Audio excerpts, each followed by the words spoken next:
Hey Naomi. Hello. So what made you choose the single tear catcher in the first place to have a play with? Out of all of your different products, I think it was just following on from you and I had a conversation in the studio at one stage. Yeah. And you were talking about talking about this notion of crying and it just being a single tear falling, and I don't know. I think it sounded the most poetic out of everything. Okay. So that's probably it. Okay. So you've had them for you've had sort of the next stage of them for a few days. So what sort of experiences have you had with them?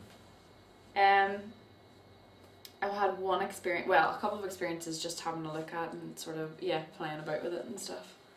Like, my favourite ones, and my boyfriend as well, I was showing him them. And these bad boys here. And I have a bit of a confession actually, because I didn't break anything, don't worry. But I was supposed to use these. Mm-hmm. But I used this one because I think this one's the prettiest. Fair enough. And I didn't, to be completely honest, I didn't think I would actually be using it. I thought that it would be, onions would be involved, or that I would have to make myself cry somehow. But it just so happened in an argument with my father on the Sunday, and that made me pretty emotional. And I was sitting on this very couch crying, and then the tear catcher was sitting on the table. And it kind of dawned on me, this is like the perfect moment, so then I tried it out. Did it feel more like you were doing it because I asked you to, or did it feel appropriate? Did it feel weird to then have an object in your hand that was associated with you crying and the emotion involved? It felt really strange, but it was like, I think it was because I had it in the back of my mind that if I was feeling emotional, I was prepared to make myself cry. Okay. In order to try this out. Okay. So it was like an afterthought then whenever I started crying, and I was kind of just sitting feeling sorry for myself, and then I thought, oh, and I went and got it. But it was strange. It was a strange experience. It quickly completely turned my emotions around, because I was sitting here crying and I got the tear catcher and I was still crying in it, but then I was aware of what I was doing. So it was this one that I immediately sort of picked up, and the minute that I had it pressed to my face I started laughing. Really? Yeah, I started really hysterically laughing. So anybody looking in my window would have just seen this mad woman sitting on her couch crying and laughing at the same time with an object held to her tear. So why do you think you started laughing? Because it just felt so surreal, just really strange, and I think it would have been even funnier to me again had there been somebody there. Okay. Actually, I don't know. Maybe being on my own was why it was funny. I don't know, but I started laughing, and my eyes had welled up and I was crying. My eyes were still welled up, so it was kind of like I started laughing and it stopped crying. So all I had to do was go like that and like squeeze an eye and blink, and then the tear came out. But there's a fault. There's a fault? What's the fault? My tear got stuck in the neck of it and it wouldn't drop down to the bottom. Okay, fair enough, yep. So I think the neck needs to be widened a wee bit, but whenever I blew on it, it went down into the bottom. Okay. That's and cool. Then afterwards I just sat here like a complete maniac looking at this object, laughing at the fact that my tear was inside it. It's really strange. I think I emptied it out. There's still a wee bit left in it. And so how did it make you feel being able to see this substance that you produced in a container? I think I have a really strange outlook on this actually. Okay. Do you know what it made me think of? What? Looking at it afterwards, and this sounds so stupid and I'm a wee bit weird about saying it. Do you ever read Alice in Wonderland? Mm-hmm. You know the little drink me potion? Yeah. I had like an overwhelming urge to take a shot of my own misery. It was like this little... Interesting, yeah. I don't know, it just looks like a little vial with a potion in it. Mm-hmm. So it's like, I almost expected there to be a wee tag around it saying drink me from Alice in Wonderland and a cork in it. It was a wee bit weird. Maybe that was just me being on my own and carried away with my own thoughts on the whole matter, I don't know, but... That's interesting. Yeah. Okay. And what did your boyfriend have to say about these objects?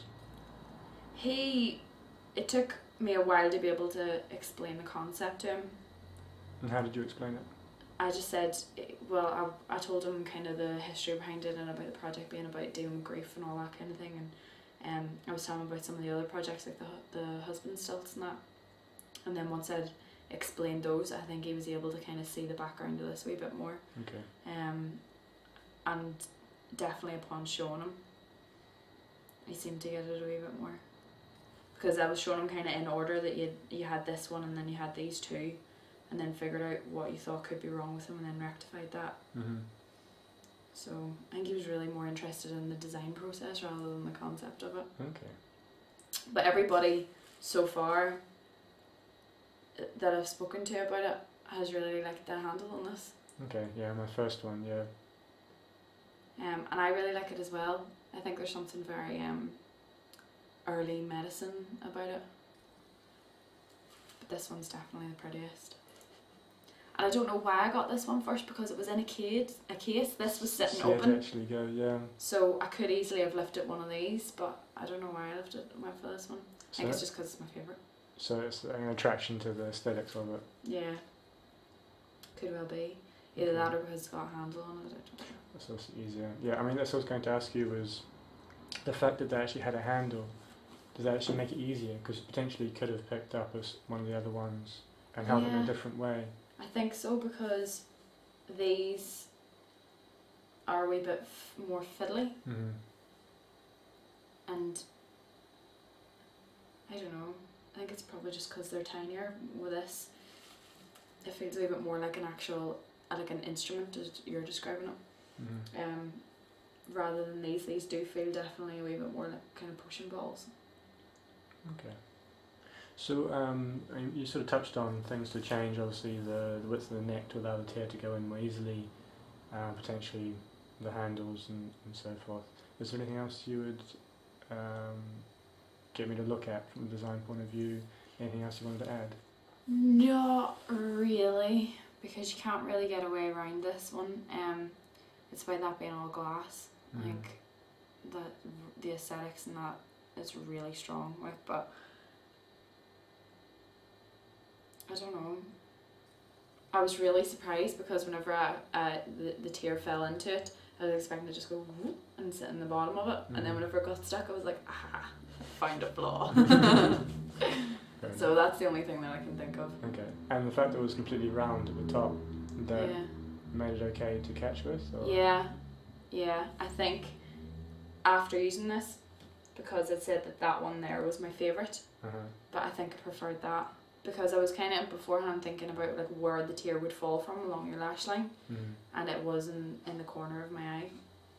You never really think about where your tears come from, do you? No. So I guess this one's probably easier for near the tear duct. But really, whenever you're sitting there crying and you're trying to catch a tear, you're not thinking about, where the tear's going to come from. So, yeah. Okay. That's great. Thanks a lot for that.